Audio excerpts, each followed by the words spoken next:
We're back in the car, having just checked in with Tom. He sent us a link for the next location, so we're going to make our way there, but we'll probably just follow him over, to be honest with you. You can probably see us a little bit clearer now. We couldn't see the camera, it was that bright out there. And do you know what's absolutely crazy about that is it's boiling hot outside. What temperature is it saying on the car, Dad? 17.5. 17.5 degrees. When we were in the hide just then, I'd got my heated gilet on, my coat on, I was thinking about putting my woolly hat on, and the temperature difference when we came out of the hide was just phenomenal, wasn't it? It certainly was. It just goes to show, you know, out of the sunlight, it's very easy to get cold, and you sat still, you're not really doing anything. It's very easy to get cold in hides.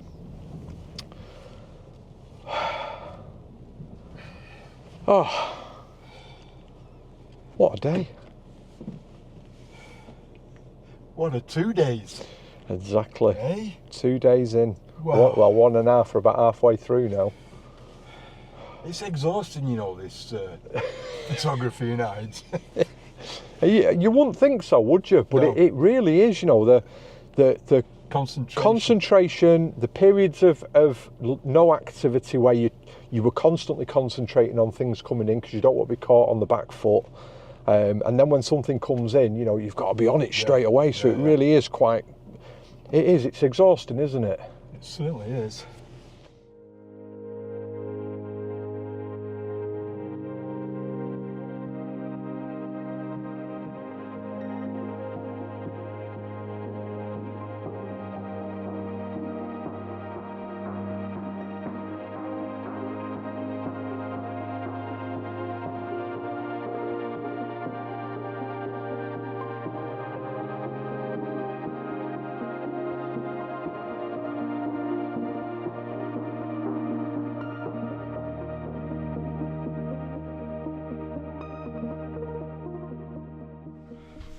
So I've got the camera running just so we can do a bit of a talk through. We've arrived at the hide, and just going to talk you through kind of what we've got. We've got a 180-degree view of the field in front of us, and as we were driving in, we were seeing lots of hare already hunkered down in amongst the grass.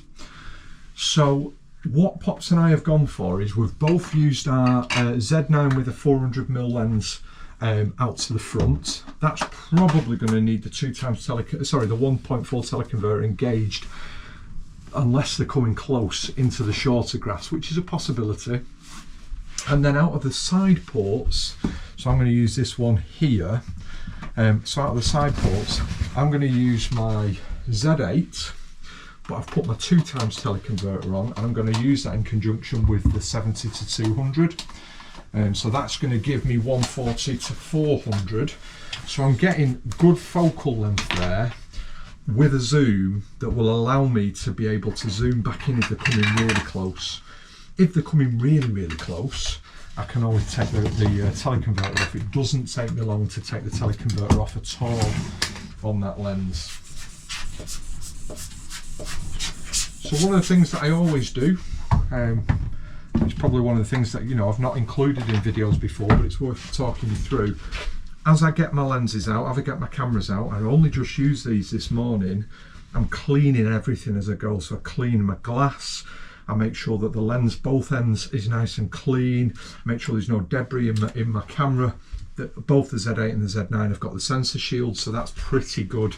But I have my little blower and I'm just cleaning anything off the glass that might be there. There's nothing worse than getting to the end of a session, and as you're packing away to look and you've got a dirty great fingerprint mark on one of your on the end of one of your lenses. So it's better to check it at the start, remove it at the beginning of the session, than panic about it and worry about it at the end.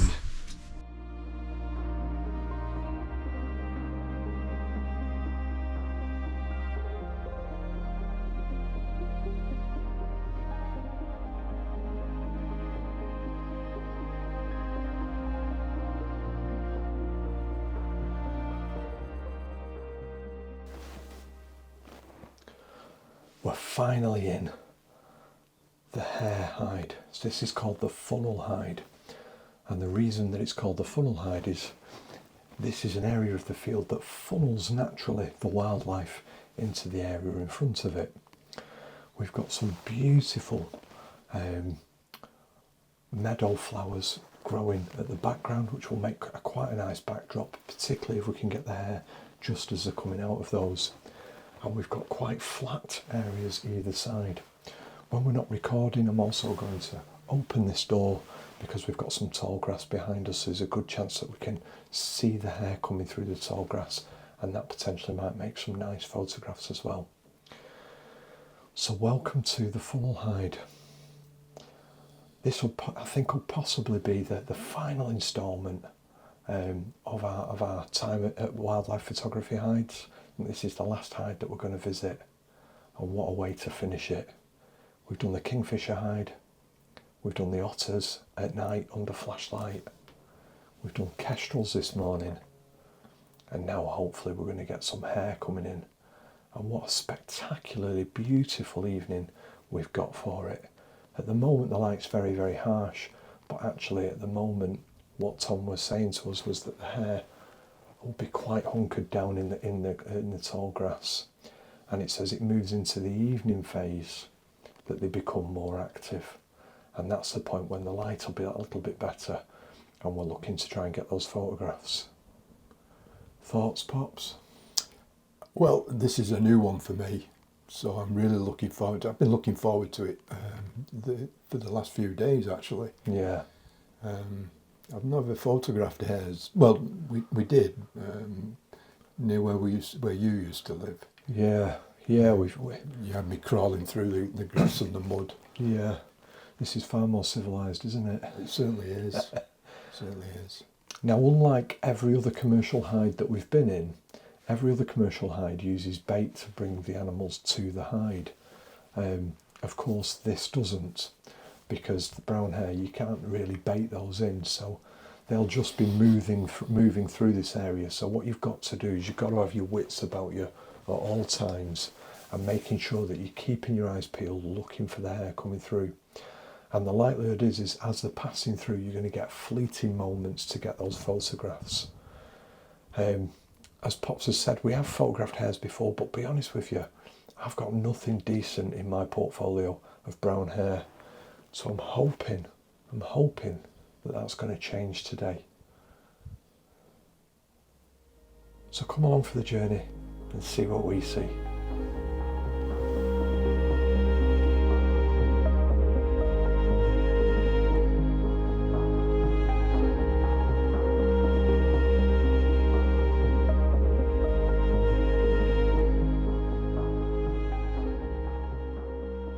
So there are actually two different hides that you can book for the hares. The first hide is the one that we're in, and this is a two-person hide. I'm saying it's a two-person hide. It's got 6 ports coming out through the windows. So we're going to utilise a good portion of those. We're going to use 4 different ports. And the reason for that is what we want to do is we've got the main cameras going out the front, and then we've got our second cameras pointing out through the sides. Now, if there was a hare to come on my side, on the left, there's another port that Pops could just move around to and photograph through if the hare was in the right place. And likewise, on Pops' side, I could just come around him here and go through the little port there. So that's why we've got the 2 on the side, so we can move around and try and make sure that we're maximising our opportunities. But there's actually a second hide, which I've just filmed, so I'll put it up on the screen as I'm talking, which is just across the field. And that's a solo hide, that's just for one person. And that's tucked away into a corner, which is quite nice actually, with a big oak tree at the side of it that we've just seen a buzzard actually land on the top of. And I'm certain that that's probably going to give you some very different opportunities that then this side's going to give you. But I'm quite excited by this. Pops is like a meerkat now. We've had our first hare encounter. So what happened is there's another person walking across. I know that. I've got a feeling they've got a dog, haven't they? So we had a dog walker walk across the bottom of the field, and that flushed 3 hare out of the flowery meadow area into the tall glass. I keep calling it tall grass behind us. Of course it was all on our right hand side, which meant that we were not using the Z9s and the 400. So Pops was on the Z8 with his 180 to 600. I was on the Z8 with the 70 to 200 with the 2x teleconverter on. And what I would say is that the images are a little soft. Only ever so slightly, but they are a little soft. There's a hare over there running across the field. You see it right in the far distance. Yeah, I can see it. What's quite nice is that they're starting to become a little bit more active now. We've been in the hide for probably about half an hour, maybe a little longer, maybe about 45 minutes actually. But we are starting to see one or two hare now appear. And I think what's incredible is they've been there the whole time. They're just extremely well camouflaged.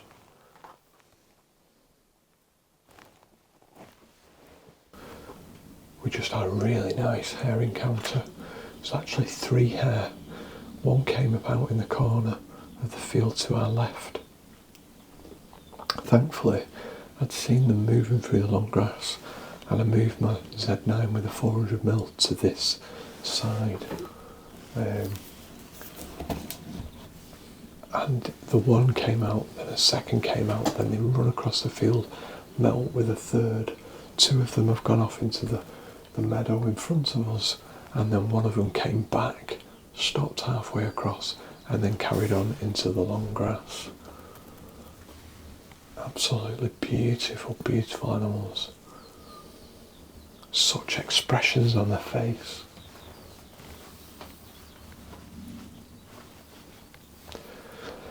So that was the first real decent encounter, and we're at 5 o'clock, so we've got plenty of light left yet.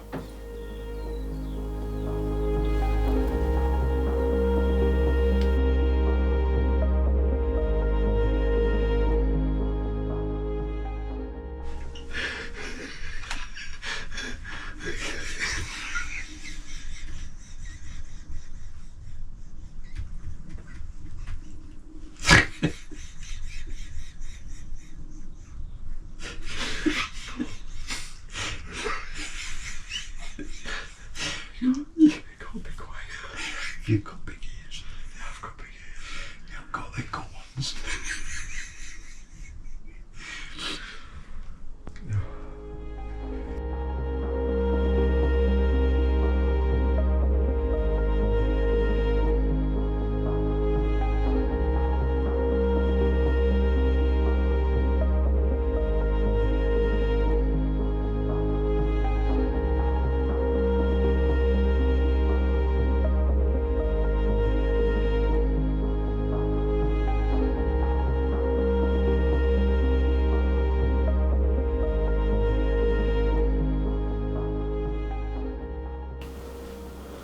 So we've got them directly in front of us now. These were the pair that went into the meadow at the side of us, and they're just slowly making their way down. The only problem is we've got very, very low grass between us and the meadow area.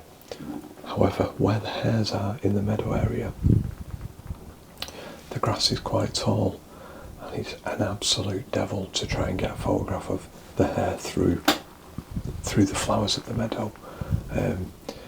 A lot of the time I'm having to use manual focus to just find the subject, because autofocus is not locking on at all. But the whole time that you're tracking these in front of us, you've got to be acutely aware of what's going on both sides.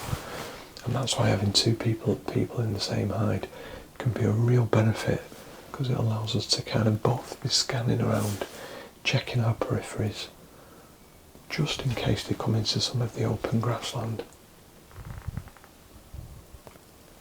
I think I could do with eyes in the back of my head. Yeah.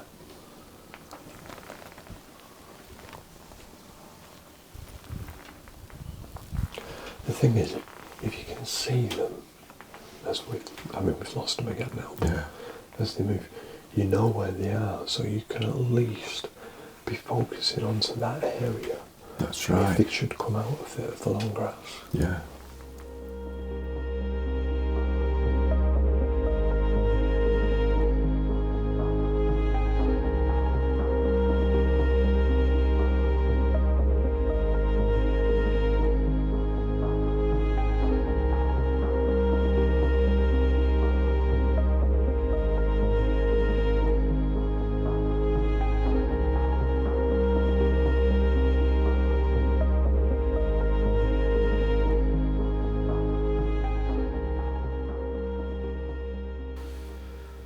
We've had several encounters now, and I think with every encounter it's getting better and better. As the light's dropping, the temperature's dropping. As the temperature's dropping, that heat haze is starting to dissipate and you're getting some cleaner images. In addition to that, the hare are coming closer to the hide. The only trouble is, they seem to come to the area that you've not got your camera. And I'm fairly certain if I move my camera over onto this side, which is where there's been the most activity, they would start appearing on this side. You keep your camera on that side because mine's here. Yeah.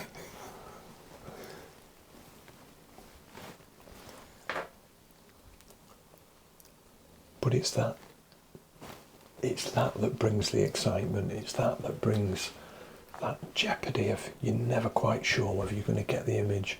You don't know if they're going to appear in the area that you want them to appear. And you just hope that when they do, you've got everything set and you nail the shot. It's exciting though. Different as well. Totally different. It is very different.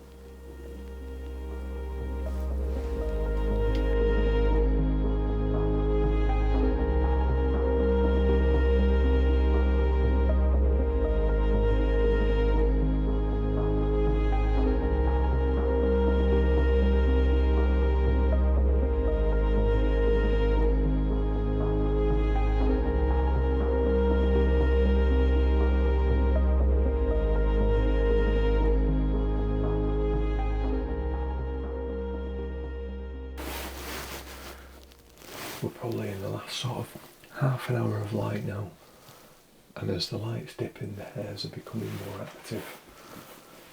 The only thing I would say is that they're not hanging around. we've had one that's come fairly close. He went across the left-hand side, which is the side I've got the Z9 through, and then he came down across the front of us. And when he came down across the front of us, he came really close. And then he went to this side. I didn't manage to get any shots from that side, but he came very close on that side, didn't he? He did, yeah. Yeah. So we've had a reasonably close encounter. Hopefully we'll get a few more.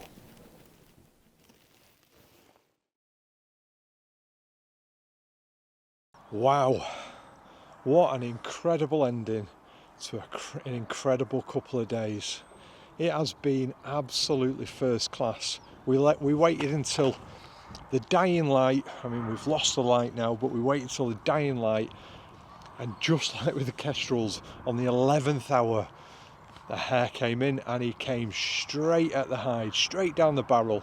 So I was able to get some shots, finally, of a hare in some golden light, looking absolutely beautiful. What an incredible, incredible experience. All the hides that we've been on over these days are available to book. If you go on wildlifephotographyhides.co.uk, there'll be a link at the bottom. There'll also be a link in the description.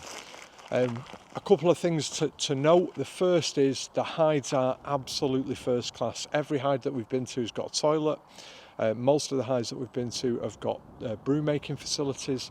The funnel hide doesn't have that, but it does have a fire. Every hide we've been in has had some form of heating to keep you warm in the winter months, or even in April when it gets a bit nippy, because it is a bit nippy now. Yeah.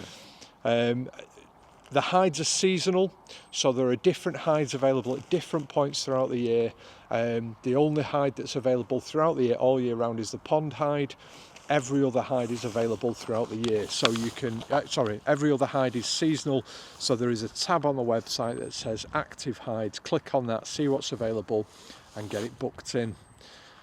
What are your closing thoughts, Pops, of wildlife photography hides? Absolutely first class. I've enjoyed every minute of it. Many thanks, Tom. Yeah, I think it's brilliant. Yeah, a real big thanks to Tom, because not only does he put a lot of time and effort into producing some fantastic hides, but at every hide he's given us tips, he's given us advice, he's given us things to consider.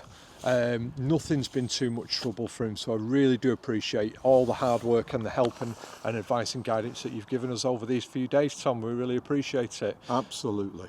We're obviously going back now to that lovely bed and breakfast, where we will have a really nice warm bed and a stunning breakfast in the morning. So make sure if you come in here, and like us, you're spending a few days using as many of the hides as possible, you check out that bed and breakfast. I don't believe you will get anything quite like the bed and breakfast that Tom's auntie offers.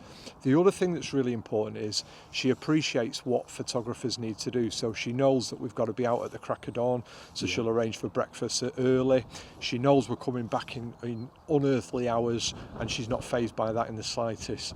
They're wonderful hosts, and I genuinely would encourage anybody coming to the area to, even if you're not a photographer, go and use that bed and breakfast. It is stunning. It is fantastic.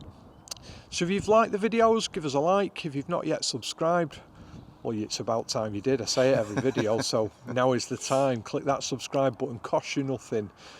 If you want to show us that little bit of extra support, we've got to buy me a coffee. Link will be at the bottom and also in the description. So from the beautiful kestrels of this morning to the stunning hares this afternoon and this evening, until next time, ta-ra!